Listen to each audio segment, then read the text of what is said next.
जैसे हम डिस्कस कर रहे थे, कंप्लीट सर्कल के मैनेजिंग पार्टनर और सीआईओ गुरमीत चड्ढा जुड़ गए हैं। उनसे समझते हैं कि इस समय मार्केट में वो क्या कर रहे हैं। Gurmeet, good afternoon. पुष्पा देखा है या फिर अभी वीकेंड पे देखेंगे? अनुज, वीकेंड पे देखता हूँ संडे को। अभी तो अमृतसर का प्लान है तो उसके बाद हेडक्वार्टर्स होने के बाद फिर देखते हैं, टाइम मिलेगा। ओह, बेहतरीन। बिल्कुल बिल्कुल, अमृतसर के प्लान है तो उससे बेटर क्या प्लान हो सकता है। और शुभकामनाएं आपको उस ट्रैवल के लिए। मार्केट में इस समय गुरमीत, मार्केट को भी लग रहा है एक डिवाइन इंटरवेंशन मिला है पिछले एक महीने में।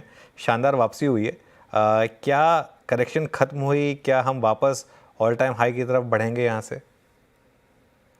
अनुज, मुझे लगता है कि एफआईआई की एक्टिविटी जो है वो उसमें पिछले 2-3 दिन में जो बदलाव आया है, जो बाइंग हुई है, उससे एक ट्रेंड चेंज हुआ। दूसरा, डॉलर इंडेक्स 106 के नीचे आया।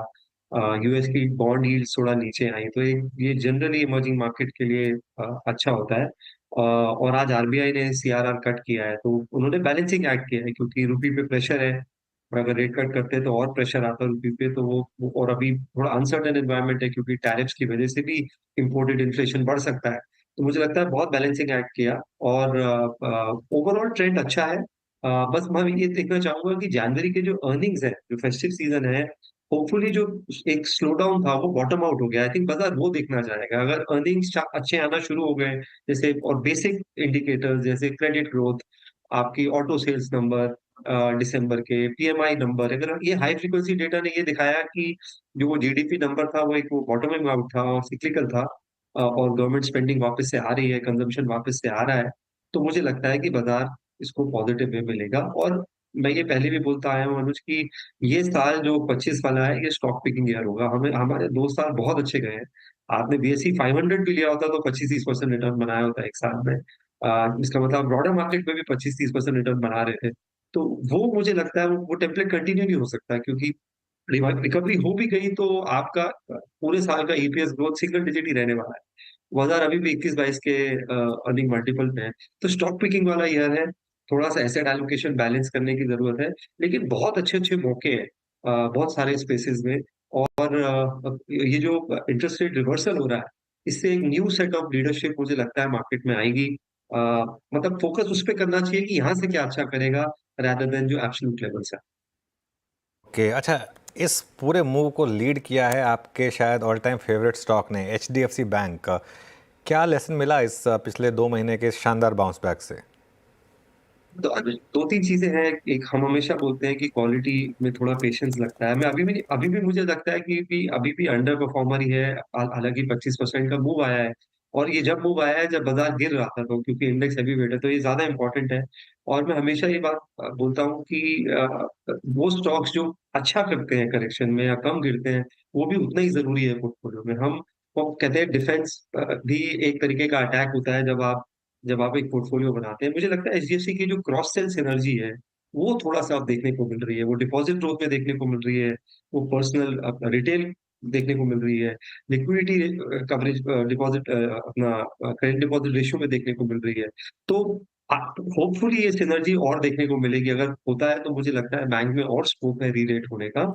और अगला क्वार्टर अगर वो डेमोन्स्ट्रेट कर सकते हैं इंडस्ट्री लीडरशिप डिपॉजिट्स में स्पेशली, तो मुझे लगता है बाजार एक एक लेग और देगा आपको। और उसके अलावा एक जो इंडेक्स में उनका एमएससीआई में वेट बढ़ा है, फ्लोज का भी एक एक कारण रहा है। बट यहाँ से मुझे लगता है कि एचडीएफसी ने थोड़ा सा मूवमेंट और आना चाहिए। इसके अलावा अब सीआरआर कट के बाद पीएसयू बैंक भी अच्छा करेंगे अनुज, क्योंकि जहां भी कैश बैलेंसेस ज्यादा है आरबीआई के पास, और जहां भी होलसेल डिपॉजिट्स पे डिपेंडेंट ज्यादा है, उनको ज्यादा बेनिफिट मिलेगा सीआरआर कट का।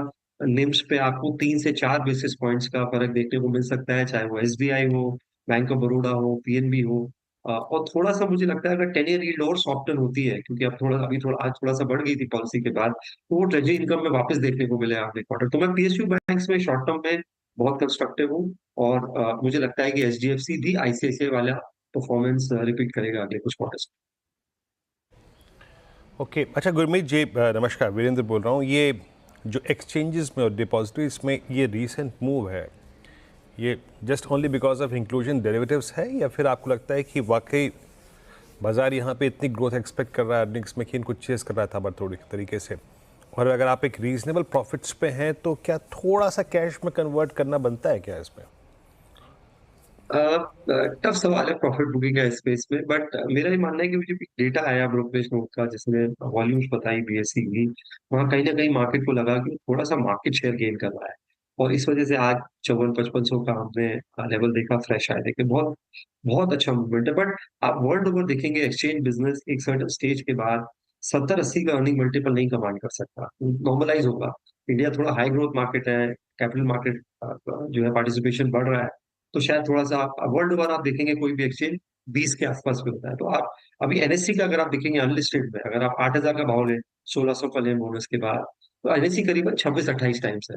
मुझे लगता है वो एक सस्टेनेबल मल्टीपल है, क्योंकि 25-30% का ग्रोथ इंडिया में होगा अगले 5-6 साल। बट अगर आप 60-70 के अर्निंग मल्टीपल पे आ जाते हैं, और मैं मान लेता हूँ कि थोड़ा market share BSE pull back भी करेगा, तो थोड़ा-सा मुझे लगता है टच एक्सपेंसिव है।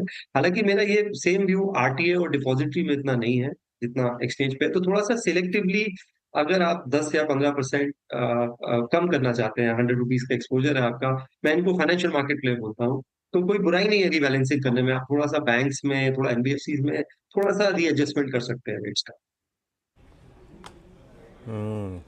ओके, तो ये था अगर आप देखें इन स्टॉक्स पे गुरमीत का नज़रिया। अच्छा गुरमीत, मेरे ख्याल से आप स्विगी आपके पास है भी, और अभी इस प्राइस पर भी इन टर्म्स ऑफ वैल्यूएशन, क्योंकि स्विगी कम एक्सपेंसिव है।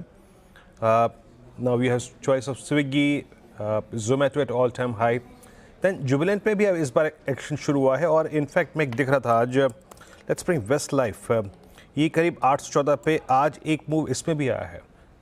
इस वक्त इस प्राइस पे चेस करने लायक आपको बेटर लग क्या रहा है पॉइज्ड? मेरा ये मानना है कि इसमें विनर टेक्स ऑल है, तो हमने स्विगी प्री आईपीओ किया था, पीएमएस फॉर्मेट में नहीं किया था। बहुत सारे फैमिली ऑफिसेज ने इसको लिया था 340 से 370-80 के भाव के बीच में, क्योंकि अलग अलग लेग में फंड रेज हुआ था, तो उनका एक्सपीरियंस बहुत अच्छा रहा है। और जोमेटो हमारे पोर्टफोलियो में लगभग 3-3.5% का वेट है। हमारे लिए ऑलमोस्ट हम 150-170 के लेवल्स पे एंटर हुए थे जब एबिट पॉजिटिव होना शुरू हुआ था, टर्न अराउंड हुआ था। मुझे लगता है कि क्विक कॉमर्स बहुत बड़ा प्ले होने वाला है, और यहाँ से 8-10x होगा अगले 3-4 साल में इन टर्म्स ऑफ वॉल्यूम। और अगर आप ज़ोमैटो देखेंगे तो एवरेज ऑर्डर वैल्यू ब्लिंकिट की ऑलमोस्ट ट्वाइस है, ज़ेप्टो के मुकाबले, स्विगी, इंस्टामार्ट के मुकाबले बिग बास्केट से थोड़ी-सी ज़्यादा है। और नंबर ऑफ ऑर्डर्स भी देखेंगे तो ब्लिंकिट के लगभग 10 लाख ऑर्डर हो गए हैं दिन के, जो कि अगेन 2 टाइम्स है नियरेस्ट कॉम्पिटिटर। तो मुझे ऐसा लगता है इस स्पेस में विनर टेक्स ऑल है। तो ये कि डिस्काउंट है और कैच अप करेगा, ये शॉर्ट टर्म हो सकता है। लॉन्ग रन में मुझे लगता है विनर टेक्स ऑल है। तो मैं ओवरवेट हूँ ज़ोमैटो पे, बट क्योंकि इसमें आपको एक डार्क स्पॉट कवर करना होता है, तो हमने थोड़ा प्री आईपीओ स्विगी भी किया, और अभी ज़ेप्टो ने भी फंड रेज़ किया है। तो उसमें भी थोड़ा एक्सपोज़र दिया है, और अब बिग बास्केट फंड रेज़ कर रहा है। बिग बास्केट अभी 27,000 करोड़ के मार्केट कैप में है, तो वो भी फंड रेज़ कर रहे हैं, और क्योंकि वो प्राइवेट लिमिटेड कंपनी है, तो नंबर ऑफ इन्वेस्टर्स आप सिर्फ 200 ले सकते हैं प्राइवेट लिमिटेड कंपनी में, कैप टेबल में। तो वो लिमिटेड फंड रेज़ वो भी कर रहे हैं। तो यहाँ पे सब अपना फायर पावर बढ़ा रहे हैं, क्योंकि जैसा मैंने बोला, जिसका शेयर एक बार 60-65% क्रॉस कर गया, फिर उसको बीट करना बहुत मुश्किल हो जाता है ई-कॉमर्स स्पेस में। तो मैं ज़ोमैटो पे प्रेफ़रेंस दूँगा, और थोड़ा-सा डार्क स्पॉट कवर करने के लिए वो बाकी 30% 1-2 प्लेयर्स में रखूँगा कि कहीं टर्न अराउंड हुआ तो। और जहाँ तक क्यूएसआर की बात है, मैंने पहले भी बोला है ये स्पेस अच्छी है। टोटल मार्केट कैप ही 60,000 करोड़ है, जो कि मतलब कुछ भी नहीं है। सिप्ला का भी मार्केट कैप 1 लाख करोड़ के ऊपर है, तो ये स्पेस बढ़ेगा। तो देखना है कि फेस्टिव सीज़न कैसा जाता है। जुबिलेंट का अच्छा गया था पिछले क्वार्टर, वेस्टलाइफ और बाकियों का अच्छा नहीं था।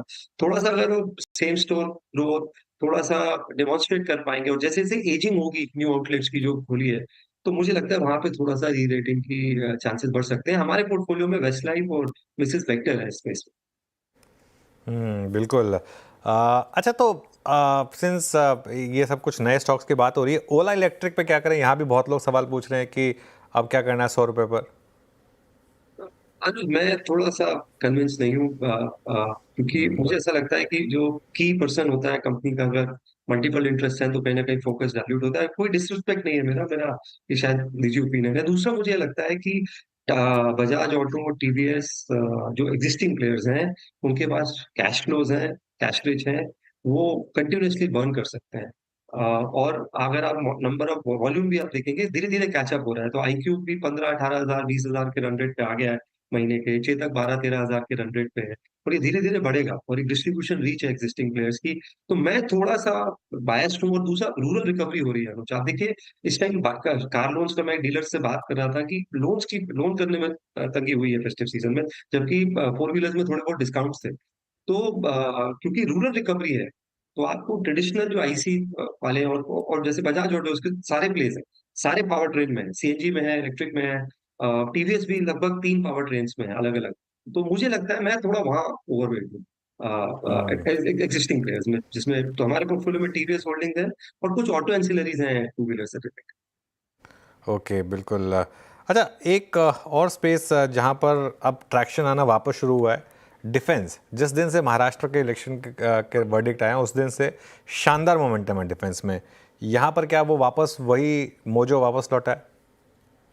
अनुज आपको you have to go by defence items in terms of कि क्या नियर टर्म ऑर्डरिंग होगी और एग्जीक्यूशन होगा। जैसे हमें सोलार इंडस्ट्रीज अच्छा लगता है क्योंकि मुझे लगता है कि पिनाका जो एमआरबीएल है, इसका पोटेंशियल जो है अगले 6-7 साल में 30-40 हजार करोड़ का है और ये हाई मार्जिन है और टेस्टिंग सक्सेसफुल हो चुकी है और गाइडेड में सोलार का 100% शेयर है और दूसरे में जो 70 टू 90 किलोमीटर का नॉर्मल उसमें वो L1 बिड है। तो डोमेस्टिक ऑर्डर शायद 6-7 हजार करोड़ का हो सकता है। इसके अलावा अर्मेनिया है, वियतनाम है, फ्रांस ने इंटरेस्ट शो किया है, रफाल का एक एक्सचेंज प्रोग्राम है जिसमें पिनाका आ सकता है। तो पोटेंशियल बहुत है और अभी आप देखेंगे तो डिफेंस ऑर्डर बुक हार्डली 4-5 हजार करोड़ है। ये 3-4-5 टाइम्स बढ़ सकती है अगले 2 साल में, तो हम सोलार पे बुलिश हैं।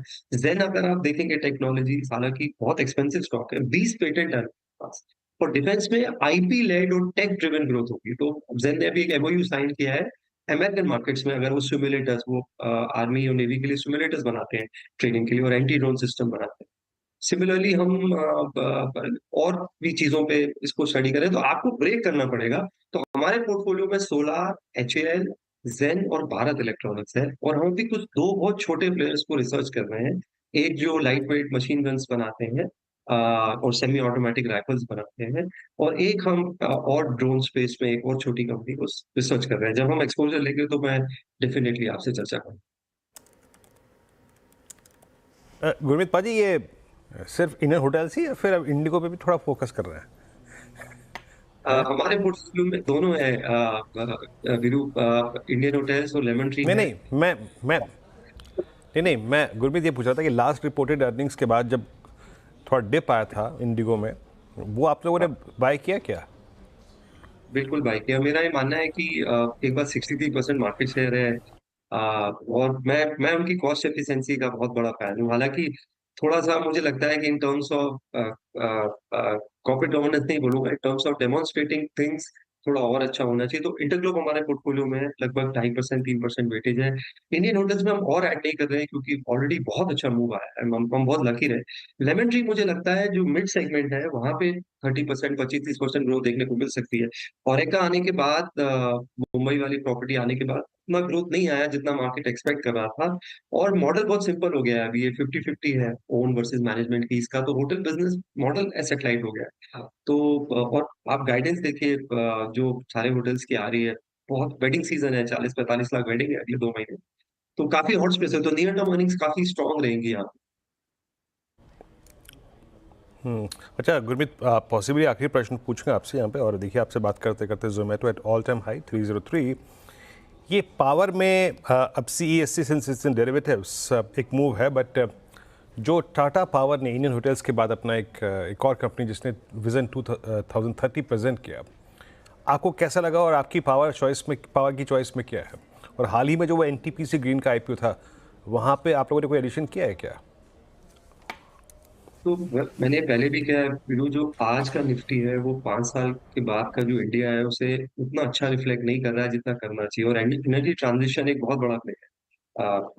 ई कॉमर्स और डिजिटल तो है ही है, जो हमने अभी चर्चा की, चाहे वो जोमेटो, चाहे पॉलिसी बाजार या और भी प्ले हो। एनर्जी ट्रांजिशन बहुत बड़ा प्लेयर है। तो हमारे पास जनरेशन में एनटीपीसी और टाटा पावर है। टाटा पावर एक्चुअली पूरी इंटीग्रेटेड कंपनी है। वो डिस्ट्रीब्यूशन में भी है, स्मार्ट मीटर्स में भी है, जनरेशन में भी है, रिन्यूएबल एनर्जी पोर्टफोलियो है, आगे जाके हाईबॉक भी होगा। क्लियर 2026-2030 का विजन है। नंबर्स बहुत अच्छे आए थे बट क्योंकि थोड़ा वैल्यूएशन ज्यादा था तो थोड़ा टेपर ऑफ हुआ है। कॉर्पोरेट गवर्नेंस अच्छा है। पावर ट्रांसमिशन बहुत बड़ा स्पेस है, हमने इसमें भी और स्टॉक्स ऐड किए हैं।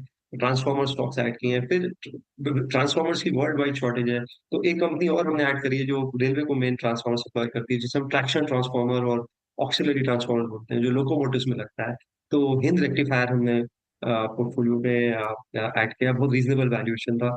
और हम और कंपनीज देख रहे हैं एचवीडीसी में, सब स्टेशंस में, और जो पूरा इकोसिस्टम है रिन्यूएबल एनर्जी, तो मुझे लगता है यहाँ पे बहुत स्कोप है। मुझे लगता है जनरेशन में शायद ज्यादा टाइम के अहेड हो गया, जैसे डिफेंस में हुआ था 1 साल पहले। तो जितने पावर जनरेटिंग कंपनीज है, रिन्यूएबल एनर्जी कंपनीज है, वहां पे मुझे लगता है वैल्यूएशन रिच हो गए हैं। लेकिन ट्रांसमिशन में बहुत बहुत बड़ी अपॉर्चुनिटी है। 6-7 लाख करोड़ का ट्रांसमिशन केपेक्स है। ये बहुत लंबी थीम है अगले 4-5 साल के लिए। ओके गुरमीत, बहुत बहुत शुक्रिया आप इस बातचीत में आज शामिल हुए, और आपका ये सप्ताहांत बहुत अच्छा रहे। क्रिकेट चल रहा है गुरमीत आजकल? अब तो मज़ा आएगा दोपहर में खेलने में, शनिवार इतवार, है ना? हमारा संडे को रात को एक डे नाइट मैच है, ग्रुप नॉकआउट मैच है, तो देखते हैं। हाँ। चलिए, enjoy your weekend Gurmeet, nice weekend. बहुत बहुत शुक्रिया इस कार्यक्रम में शामिल होने के लिए। अब चलते हैं।